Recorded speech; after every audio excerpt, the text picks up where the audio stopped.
perfect lead out. We didn't get a full view of it into the conclusion, but he pounced and launched his sprint in the perfect time of the Presidential Tour of Turkey.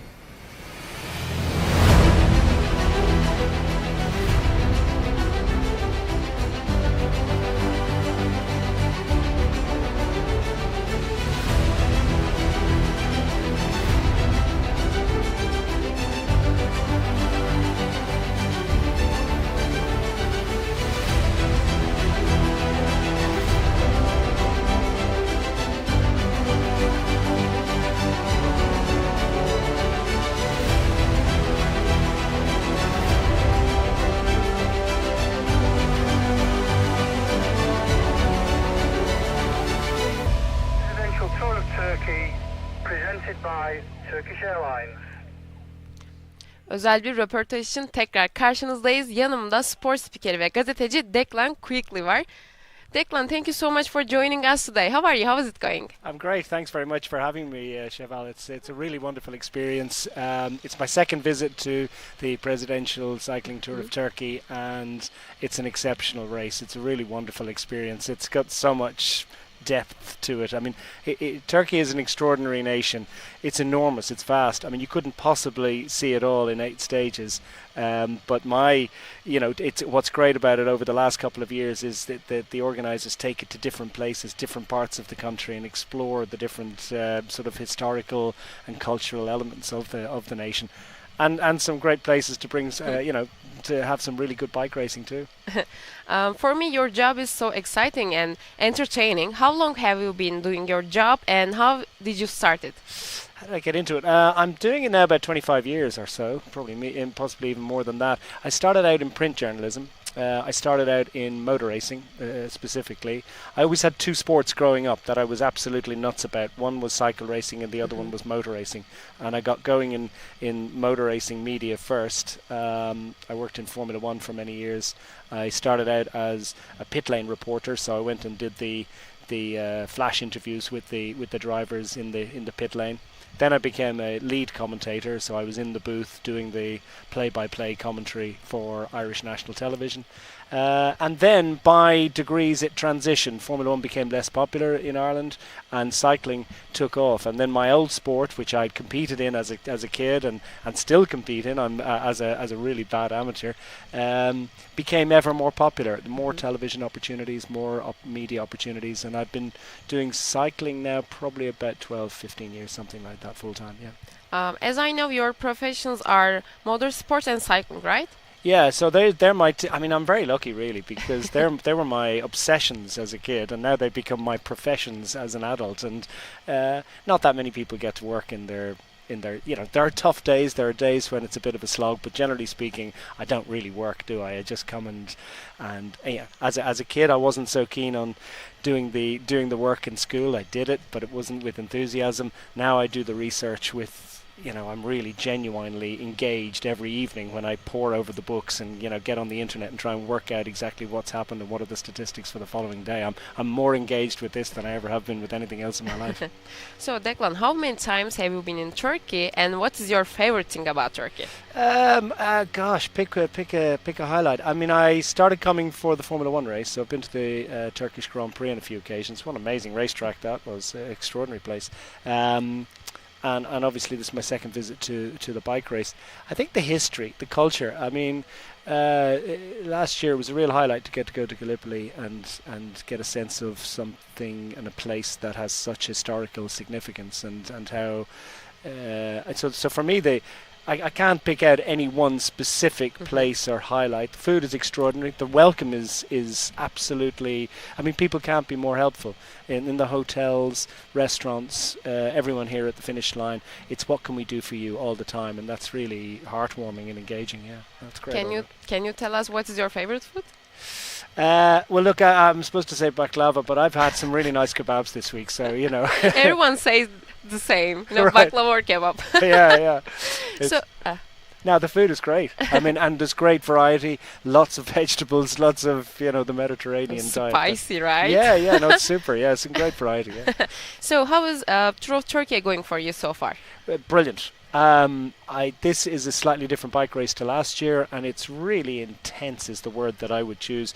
To me, it's extraordinary just how full on the racing is every day. Very often you will see a situation, particularly in a stage that's expected to finish in a sprint, where there will be a breakaway will be established in the first sort of 5 to 10 minutes of the stage. It's taking an hour for the break to go every day. The riders are absolutely shattered, and they're giving us amazing entertainment. The intensity of the racing is just amazing. So, which stage has been your favorite so far? No brainer. It's the Babadag. It was immense. When I left my hotel room in the morning, I had no idea that I would be I knew I was going up a mountain because I'd looked at the profile and I'd done my research that way. But I had no idea that I was going to be getting in this extraordinary cable car and I'd be taken up to the top with this amazing view. And so that in itself, before I even saw a bike race, was a really wonderful experience. Then I walked the last sort of 400 or 500 meters, and my nose was practically scraping against the ground. It was so cold. I thought it was perfect. Really? Coming from Ireland, I thought that was about right. 30 degrees centigrade is kind of like, it's kind of hot for me, but whatever it was, about 15, 20, it was fine up there. But Babadag was immense. I think it was definitely the most memorable stage for all of the riders in the race. Whether they had a good experience or a bad one, they will not forget that climb. The winner of the stage, Alexei Lutsenko, said it was the most difficult climb he's ever faced in his career, and he's obviously had he's seen a few things, a few Tours de France, etc. I think it has to become a fixture.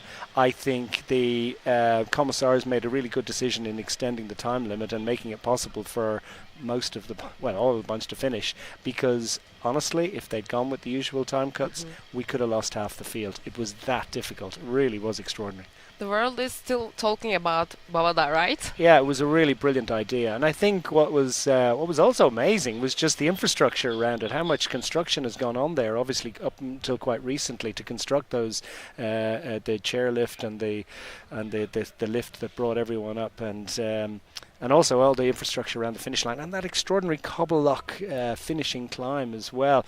Kind of bumpy and tough, but modern and cool as well. I thought it was just great. Yeah. Jasper Philipsen has been on fire so far. Also, Mark Cavendish is here after his injury. So what do you say about these superstars? Yeah, no, it's great. The lineup is really strong this week. Philipsen is, hands down the best sprinter in the world at the moment. He's certainly the most consistent. Is he the fastest? Nobody's beating him consistently. He struggled a bit yesterday in a tough finale, but and that was a really amazing stage win, by the way. One of my highlights of the week was Nico Denz, who was leading out Matt Walls for the last kilometre and a half. He'd also towed his team leader Ben Zvijov back to the peloton, 17 kilometres to go. Used up all that energy. Plus, he'd been up the road in the early break for a big chunk of the previous day's stage. His energy, his power was extraordinary, and then rode it all the way to the finish line to take the stage. That was a highlight for me. Philipsen, standout, amazing sprinter. Mark Cavendish will give him a pass. I don't think he even expected to still be riding, and he had planned to retire. So that he's come here and he's honouring the race. He came over the line at the Babadag, and he was flirting with the time cut, but his pride and his professionalism wouldn't allow him to give up, and he rode it across the line. I was really impressed with that.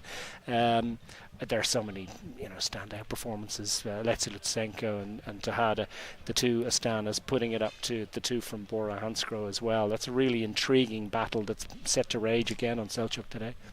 So what do you say about today's stage? It's probably the final chance. It's a really finely poised tactical scenario where you've got two from one team against two from another. So obviously they're going to play one off against the other. I mean, theoretically, you 3 against 4, they would mark each other, and 1 against 2. Lutsenko probably only has to look at Zvijov, but something Lutsenko will remember is that he won the stage here in 5 years ago, I guess. Yeah, in 2018 he won the stage, and it set him up in the yellow jersey, which he lost on the last day by the small margin of the time bonuses. Prades took the 6 seconds for finishing second on the last day. They finished level on time. On count back of results, it was Prades that got the victory. I'd say that hurts, and I'd say he well remembers it. So he knows how to win on this stage. He knows what the hill is like. He knows how to manage it, but he'll also be mindful of managing what is a very, very small advantage in real terms, just 16 seconds. theoretically 10 seconds on the line bonuses, any sort of separation between himself and Svihov. It's really finely poised. This isn't on paper anything like as difficult a climb as Babadag, but it's still a very difficult climb, and it is really challenging, and it's one that some of the riders will know, others won't, but they'll look at the stats, and I think it's fascinating. I think it really is. Thank you, Declan. So we will see you again here in Turkey next year. Oh, absolutely. I'm coming back. Yeah, if you'll have me, please. Yeah. Of course. Thank you so much for joining us today, Declan. Thank you. Evet, spor spikeri ve gazeteci Declan Quickly stüdyo konuğumuzdu. Şimdilik size veda ediyoruz. Şunu hatırlatayım, saat 15'ten itibaren canlı yarış görüntüleriyle karşınızda olacağız.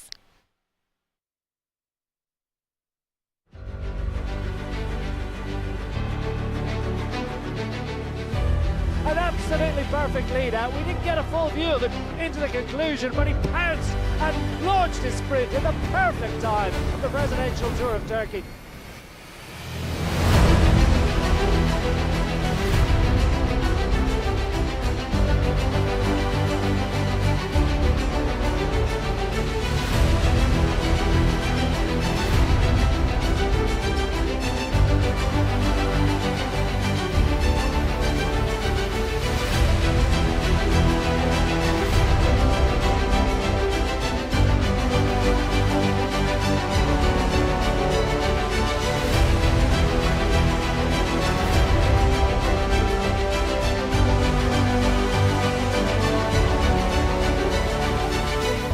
Presidential Tour of Turkey, presented by Turkish Airlines.